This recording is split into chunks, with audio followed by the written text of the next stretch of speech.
Oi, meus amores, tudo bem? Voltamos para a nossa terceira unidade e como vocês podem ver, estamos, de cenário novo. E aí, gostaram? Durante toda essa terceira unidade, nosso cenário será esse. A gente tá completamente no céu, né? Bom, então, para dar início à nossa terceira unidade, todos pegando o livro de português e abrindo na página. Deixa eu conferir.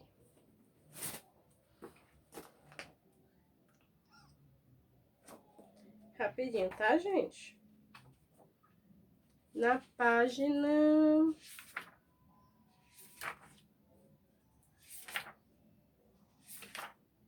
Isso mesmo, 126. Todos abrindo na página 126, tá bom? Bom, vamos começar. Hoje é dia de teatro. Como vocês podem ver, tem todo um cenário de teatro aí, né? Aí, para começar, o que está sendo retratado nessa imagem? O que está sendo retratado aqui, hein? Não é para responder nada, é só para vocês pensarem, tá? Segundo, você já assistiu a alguma peça de teatro? Comente com seus colegas o que mais chamou sua atenção.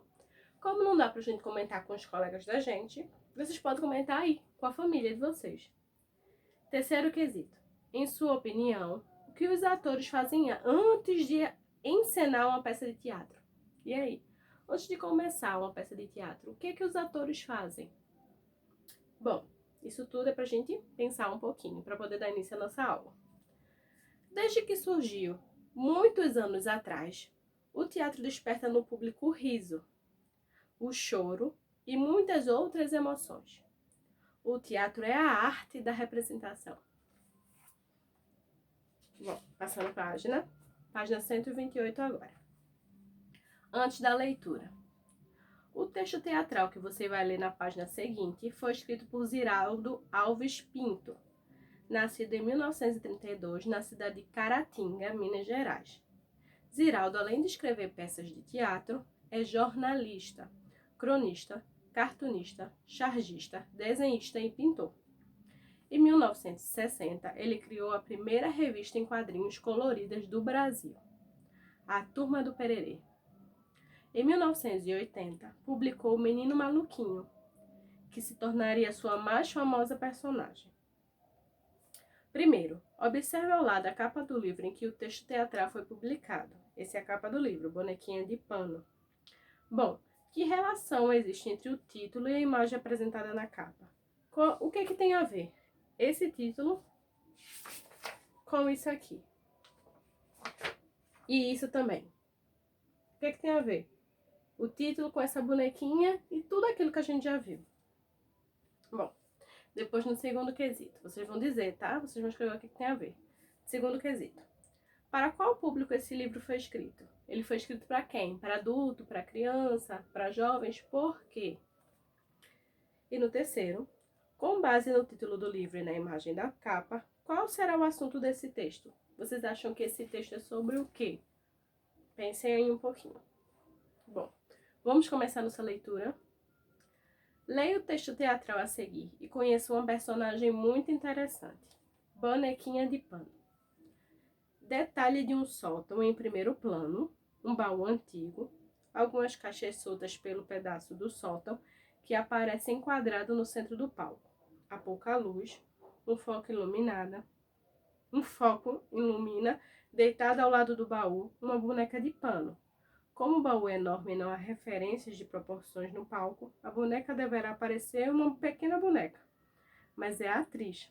À medida que o foco foi ficando mais nítido, começam os versos da canção de abertura, cantada por uma voz masculina bem suave. Isso aqui que eu comecei a ler, é eles dizendo, como é que deve ser o cenário, como é que tá o cenário. Tá dizendo que tem um baú, tem uma boneca de pano pequenininha, o baú é bem grande, mas na verdade a boneca de pano não é uma boneca, é uma atriz vestida de boneca. Agora eu vou contar a história. É preciso fazer uma canção para despertar as bonecas. É preciso que todos escutem o despertar das bonecas. É preciso saber que uma boneca também abre os olhos a cada manhã, sem que seja preciso mover sua linda cabecinha. E abre seus braços macios à luz da manhã, como para dizer ao dia que reinvente as fantasias dos sonhos que sonhou. Agora a próxima página. Quando a música termina, a boneca que despertou num balé gestual ao ritmo da canção já acabou de acordar.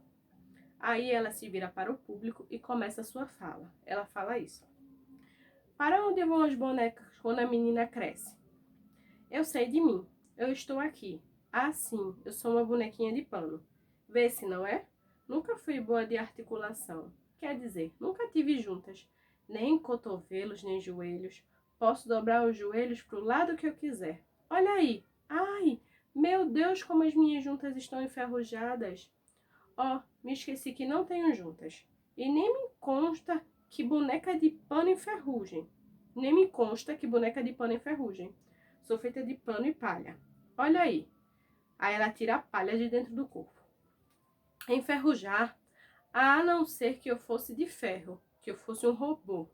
Se eu fosse um robô e saísse andando aqui pelo palco, até que ia parecer uma coisa natural, não é? Quer dizer, natural não, que robô não é natural. Digamos, ia parecer uma coisa possível. Acho que vou ter que fazer uma ginástica. Ginástica. É duro para robô, mas para mim, ó, toda molezinha. Aí depois disso ela faz 1000 movimentos incríveis com o corpo. Aí a boneca fala, é fácil. 1, 2, 1, 2, bracinho pra frente e bracinho pra trás. É 2 e 3. É 1, 2 e 3, perninha pro lado, perninha pro outro. Entra o piano e a boneca começa a fazer uma ginástica aeróbica e anima todo mundo na plateia que acompanha com palmas bem cadenciadas. No final da ginástica, para cansadinha. Aí a boneca fala, vai ver daqui a pouco os fabricantes de brinquedos vão inventar uma boneca que faz aeróbica. Que horror! Imagina, boneca que malham e molham. Que graça tem? Eu não é despeito, não, eu detesto. Boneca tem que ser fantasia, não é? Tem que ficar largada no tempo para virar imaginação. Há um tempão que eu estou aqui, dormindo o sono das bonecas perdidas. Para onde vão as bonecas quando as meninas crescem? Vocês já pensaram? Será que a Leninha, a menina que era minha mãe, sabe onde eu vim parar depois que ela cresceu? Eu vim parar aqui nesse sótão. Ah, meu Deus, o que é sótão? Vocês sabem? Vovó ensinou para a Leninha o que era sótão. E aí, continua o nosso texto. Como é muito grande essa história, gente, isso só foi um pedacinho dela, tá? Aí passem para a página 132. Tem o primeiro quesito. E aí, o que vocês acharam do texto? Realmente era sobre o que ele falou? Segundo, pense nos brinquedos que você já teve. Quando deixaram de ser usados, o que você fez com eles? Terceiro, que sentimentos o relato da boneca despertou em vocês? Quarto quesito, veja as fotos apresentadas a seguir. Tem 3 bonecas. Vocês vão circular a boneca que mais se aproxima da personagem descrita no texto. Vocês vão circular a boneca que mais se parece com a boneca da história. Letra B. Vocês vão dizer como foi que vocês chegaram a essa conclusão. Por que vocês acharam que essa é a boneca do texto, a que vocês circularam? Quinto quesito.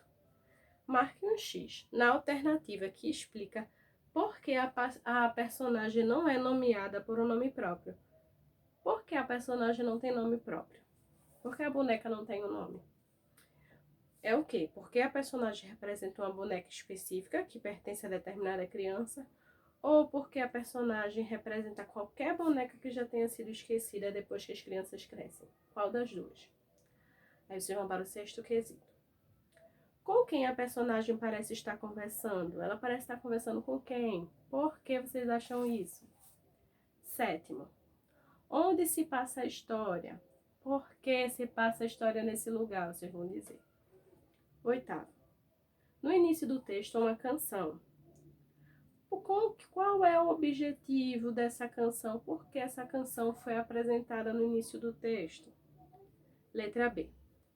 Segunda canção. O que é importante saber sobre as bonecas? Nono. Vocês vão ler esse trechinho abaixo e vão responder. Para onde vão as bonecas quando as meninas crescem? Letra A. Por que a boneca faz essa pergunta, hein? Letra B. O que aconteceu com a boneca do texto quando a sua antiga dona cresceu? Ela foi doada para outra criança ou ela foi descartada e esquecida no sótão? 10º. Releia o trecho a seguir e veja a pontuação adequada. Imagina, bonecas que malham e que molham. Eu? Não é despeito não, eu detesto.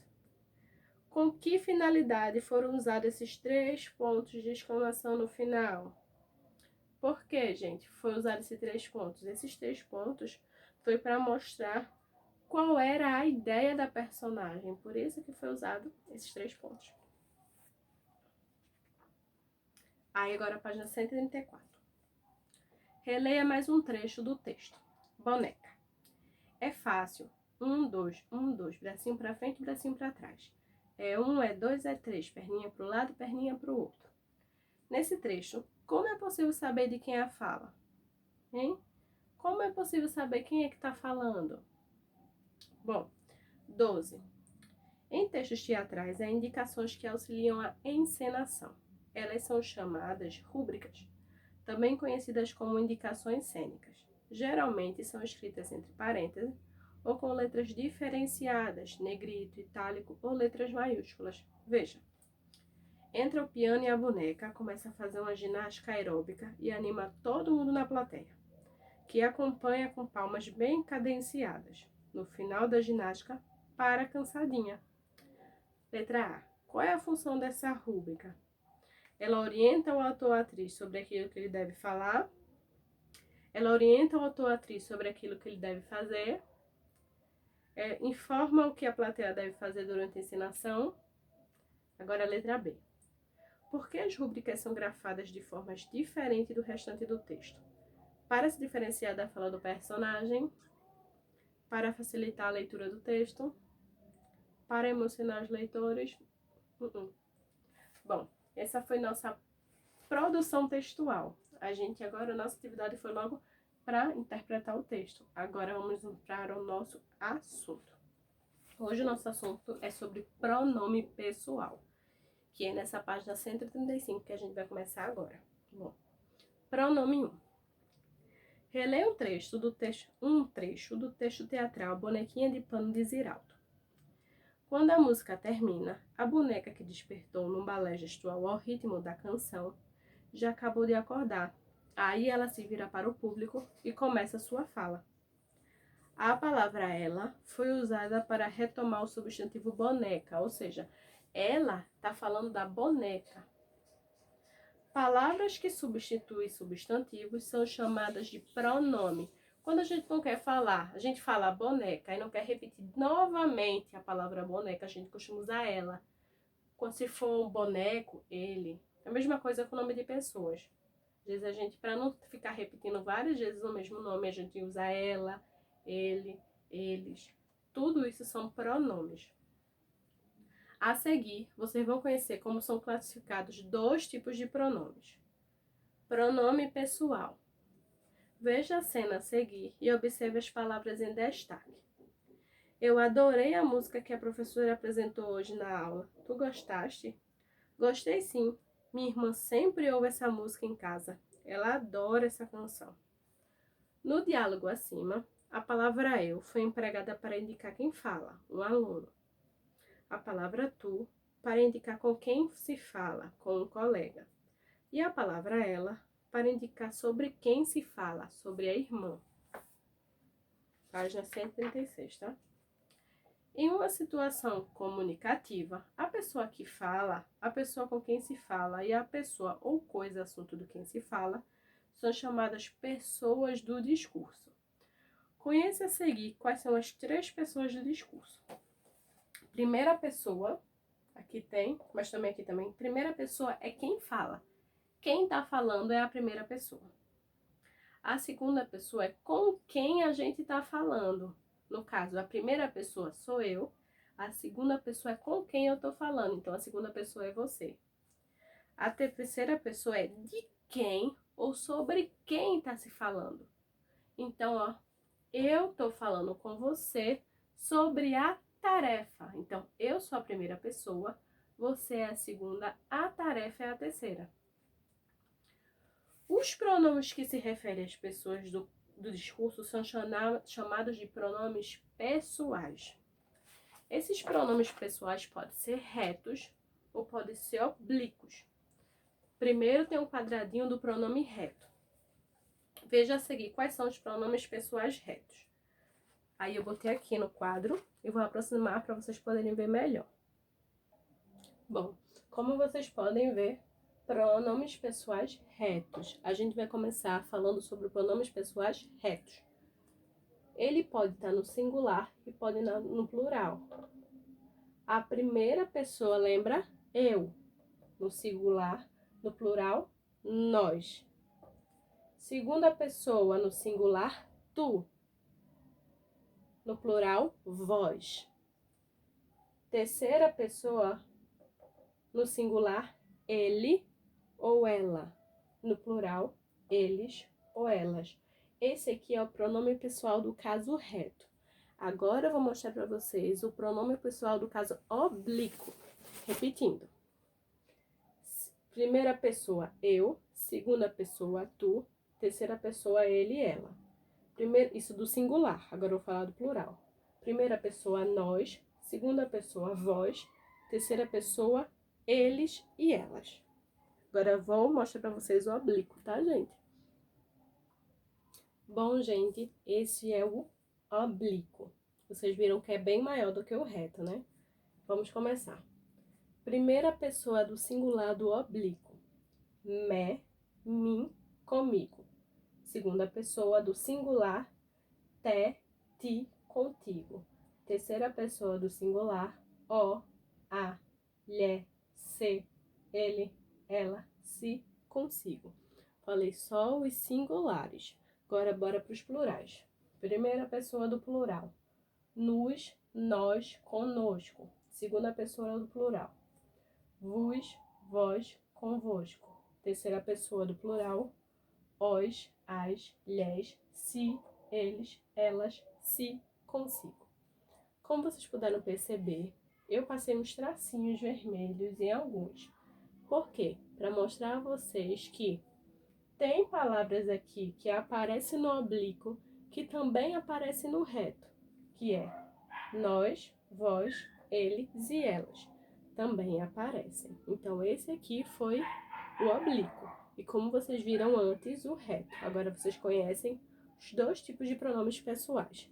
Então, vamos começar a nossa atividade. Vocês podem estar se perguntando, tia, mas e o pronome de tratamento que está na página ao lado? Isso é assunto para a próxima aula. Vamos focar logo no pronome pessoal, do caso reto e do caso oblíquo. Então, todos abrindo na página 138, tá? Primeiro quesito.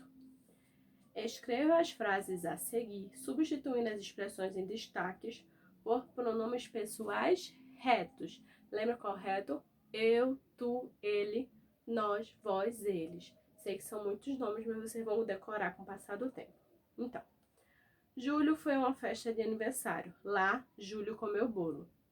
Tem duas vezes o nome Júlio, que não combina numa frase. Então, na primeira vez que aparecer Júlio, a gente repete, mas na segunda vez a gente já muda, bota o pronome pessoal reto. Então, como é que pode ficar essa letra A? Júlio foi uma festa de aniversário. Lá, ele comeu bolo. Letra B. Ana e Carla são vizinhas. Ana e Carla fazem o trabalho juntas. Vamos transformar a frase? Fica Ana e Carla são vizinhas. Ponto. Elas, já que eu tô falando de duas pessoas e tem que usar o pronome pessoal reto, elas fazem o trabalho juntas. Letra C. Eduardo e eu gostamos de futebol. Eduardo e eu torcemos por times diferentes. Como é que vai ficar? Eduardo e eu gostamos de futebol. Como eu tô falando de Eduardo e eu, é nós. Nós torcemos por times diferentes. Agora vamos para o segundo quesito. Escreva as frases abaixo, substituindo as expressões destacadas por um pronome oblíquo. Veja um exemplo. Encontrei meu gato na rua e levei meu gato para casa. Eu repeti duas vezes, né, gente? Fica, não combina. Então, bora ver como fica. Encontrei meu gato na rua e o levei para casa. Esse eu já estou usando o oblíquo. Em vez de usar o reto, se eu fosse usar o reto, seria: encontrei meu gato na rua e levei ele para casa. Eu não acho muito legal, não. Então, gente, nessa situação tem que usar o oblíquo. Encontrei meu gato na rua e o levei para casa. Aí, vamos agora fazer a mesma coisa nas frases de baixo. Letra A. Sou fascinado pela cidade do Rio de Janeiro, mas nunca visitei a cidade do Rio de Janeiro. Como é que fica? Sou fascinado pela cidade do Rio de Janeiro, mas nunca a visitei. Como é a cidade do Rio de Janeiro, então nunca a visitei. Letra B. Meu caderno caiu no chão, mas Pedro pegou meu caderno. Meu caderno é masculino ou feminino? Masculino. E tá no singular, porque é um caderno só. Então a gente bota, ó. Meu caderno caiu no chão, mas Pedro pegou. Ou então Pedro o pegou. Qualquer um dos dois também fica legal. Hoje, a gente só vai fazer aí até o segundo quesito, porque o restante das tarefas é sobre aquele pronome que eu disse que ia ficar para outra aula. Bom, e nossa aula fica por aqui. Sei que a tarefinha sobre pronomes foi curtinhas, mas é porque eu não quero me estender muito para vocês não bagunçar a cabecinha de vocês. A gente vai começar aos pouquinhos, porque sei que o assunto é um pouquinho difícil. Então, para vocês fixarem melhor o assunto, não tem aquelas duas tabelinhas que eu botei aqui no quadro no vídeo. Eu quero que vocês copiem elas no caderno, porque o melhor jeito da gente memorizar é escrevendo. Então, vocês vão fazer a tabelinha do pronome pessoal reto, do pronome pessoal oblíquo, tá, gente? Um beijo, tchau, meus amores, e até a nossa próxima aula de português.